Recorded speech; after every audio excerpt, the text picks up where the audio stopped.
Hello there, YouTubers. Guess where we are? At the sawmill. We're going to do some more sawing a pine. Now that's a pretty ugly log we got over there. I'll show you a couple things before I get into sawing. I already checked the oil, check all that kind of nonsense on the motor. It's warmed up. We got this pile down to just that little bit right now. We got that stacked up to about there. Can't hold too much more. I put 4x4s in there because I can get in there with the forks if I need to lift it up. I don't know how this guy's going to pick his wood up. But I wanted to show you a couple things. You know, when I do the trims, you see me a lot of time pull the board off and go back and knock this little, you can call it anything you want, I don't care, knob. We'll call it knob, nub, I don't know. But when you go to stacking, stickering, if you have, like this one's a 1/2 inch, okay, sometimes you gotta, if they're there, you gotta vary it, and they get in the way, is basically what I'm saying, is they just get in the way. So that's why you see me go back and knock that little thing off a lot of times, and it's just aggravating. Here's the, what caused that situation where that board went goofy. The one board went goofy, one trim went goofy. See how thin this is? I don't know if you can see that. That's paper thin, goes down to a point. And there was tension in the log or the board that was coming off, so it squeezed in, and once it squeezed in, okay, it was higher and it could get in between the splitter on the wrong side. So that's what happened when you're doing boards like this. You got to watch out for that stuff. I don't know how to tell you anything else. You just got to pay attention. Now this log that I got up over here, it's not looking too promising. And it's kind of a, not a particularly nice log, even though it's happy where it's at. I'm not happy where it's at, but I'm going to go with where it's at because it's not sitting down on this bed here. See how much clearance you got? Now, if you watch Mark Galici up there at Bus Motor Production, you'll know that his has dog, which you can't, you can see his dog coming down from the bottom or top, but you can't see he's got a dog that comes up from the bottom too. So it would latch that in. But we're going to take a whack attack on this, and the teeth need a little sharpening. So we'll hack on this one a little bit. Then between this show and the next show, I think I better sharpen the teeth because we've cut all this and haven't sharpened the teeth. I don't even remember the last time I sharpened the teeth, to be honest with you. And I don't really want to sharpen it right now for a couple reasons, because I can't restart this video, or I could restart this video. I probably should. But it's got, they're not too bad on this side. I just, I guess, hit a couple dull ones. But I like them cat paw sharp. But right now there's blade all over that oil. You can see the blade shiny. Because when I'm done with them, I generally shoot them down with oil. I just think it's better for them. They don't get that surface rust on them. The board never actually the board or the log never actually touches it, supposedly. If it does, it's going to heat up. When it heats up, you shut down. It's just that simple. So put your ears on. We're about ready to do something. And I'll probably go through that log pretty slow on the first cut. And I might just take one cut and get it down and stabilize it.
shut her down for a minute. That's an ugly log. And it's not going to yield a whole lot. Yeah, I know the blade's doing a little bit of wobbling. I guess it just doesn't like the temperature that's out right now or something. I got no idea. But it's cutting all right, so I'm fine. But I got to show you something, and then this is why I'm shutting it down. I tried to make a thin slab board, and it's all that does is wastes a cut. Okay, most of the time, not all the time, but I would say probably 90% of the time. Look at this. I tried to cut it short, and what you got is the next board comes out. It's only got a small face, and to hit that in there, you probably wouldn't make the 6-inch on it. So now you have two pieces down here, and you got little crappy pieces of wood for your boiler, or for your wood stove, or for wherever you put that stuff. It's all that does is, like I said, most of the time you're wasting your time taking a thin slab. You take a big one like this, and you got a nice decent piece of wood for campfire or whatever you're going to do with it. It just doesn't pay most of the time. You didn't even see it in there. It just doesn't pay most of the time to take a thin slab. You know, you're not going to get that much.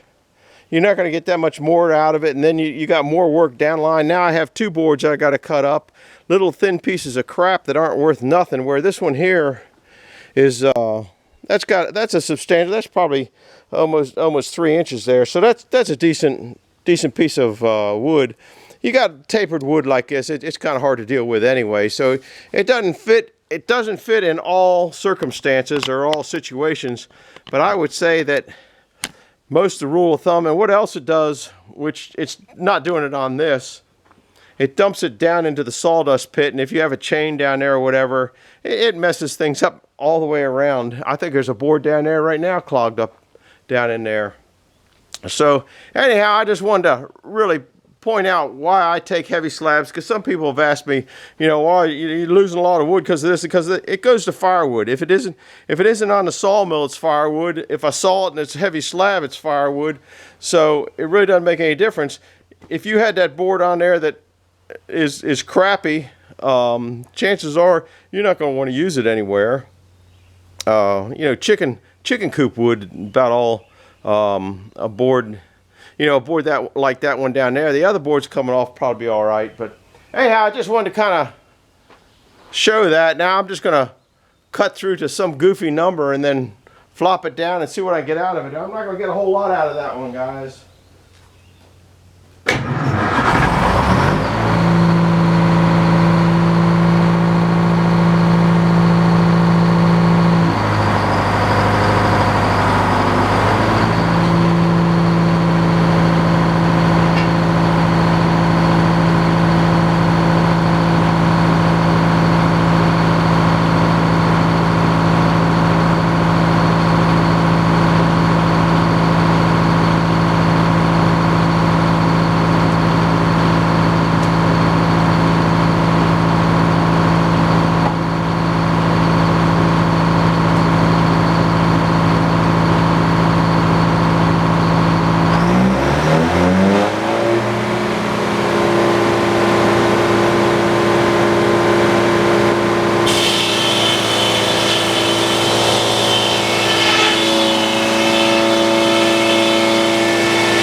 we didn't do too bad.